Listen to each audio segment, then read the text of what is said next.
এদের স্কুলে একটা এই ফার্স্ট গ্রেড মানে ক্লাস 1-এ পড়ে কৃষ্ণম, একটা নতুন অ্যাসাইনমেন্ট এসে আছে যে ওদের টাইপিং প্র্যাকটিস করাবে, ইন্ট্রোডিউস করাবে কে কত ভালো এফিশিয়েন্ট টাইপিং করতে পারছে। তো এটা একটা বেশ নতুন। Mine is already bronze. হ্যাঁ, তো এদের প্রত্যেক উইকে একটা করে হোমওয়ার্ক দেয় যে বাড়িতেও করবে, আবার স্কুলেও করায় কম্পিউটারের টাইপিং। আমাদের তো ছোটবেলায় এসব ছিল না। আমি ভাবি আমি প্রথম যখন বলেছি আমি বলছি দেখ কম্পিউটারে টাইম নষ্ট করবি, চোখ খারাপ হবে, কেন করবি। তখন স্কুলের টিচার বোঝালো এগুলো তো আজকালকার দিনে দরকার, এগুলো তো করাতে হবে। তা ঠিক আছে, যাকে যদি দরকার হয় তো করবে। আর স্কুলে তো হোমওয়ার্কও দিচ্ছে করতে হবে, এগুলোর উপর আবার টেস্ট হবে। আমি করুক। প্রথমে আমি আর কপিল বলেছিলাম যে বাবা এইটুকুনি ছেলেকে আবার কম্পিউটারে পড়াবে কি, চোখ খারাপ হবে, স্ক্রিনে অ্যাডিকশন হবেই হবে। তো আজকাল যা যুগ সেই যুগের সাথে তো চলতে হবে, আমাদের মতো করে তো আর হবে না।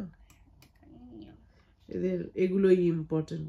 লেখা লেখা তো ইম্পর্টেন্ট, তার সাথে কম্পিউটারের সাথে স্যাভি হওয়াটা সব থেকে মনে হয় এই যুগের ইম্পর্টেন্ট। তো দেখো টেস্টগুলো কিরকম।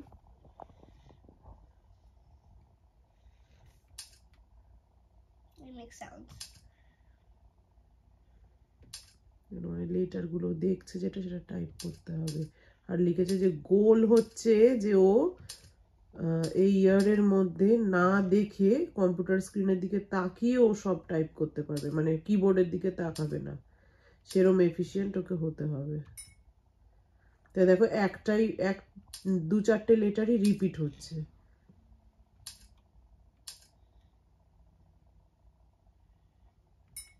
একটা দুটো রং হয়েছে ওর।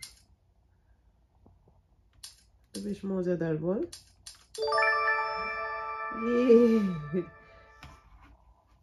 It's connected from here. See, you can skip here. বেশ মজাদার। আমরা এগুলো কত পরে শিখেছি, এসব টাইপিং আমাদের ক্লাস 5 থেকে শুরু হয়েছিল। এখন তো এদের জন্ম থেকে এরা কম্পিউটারে ইন্ট্রোডিউস হচ্ছে। করতে করতে আস্তে আস্তে শিখে যাবে লেটারগুলো কোথায় কোনটা আছে, পরপর লিখতে শিখবে।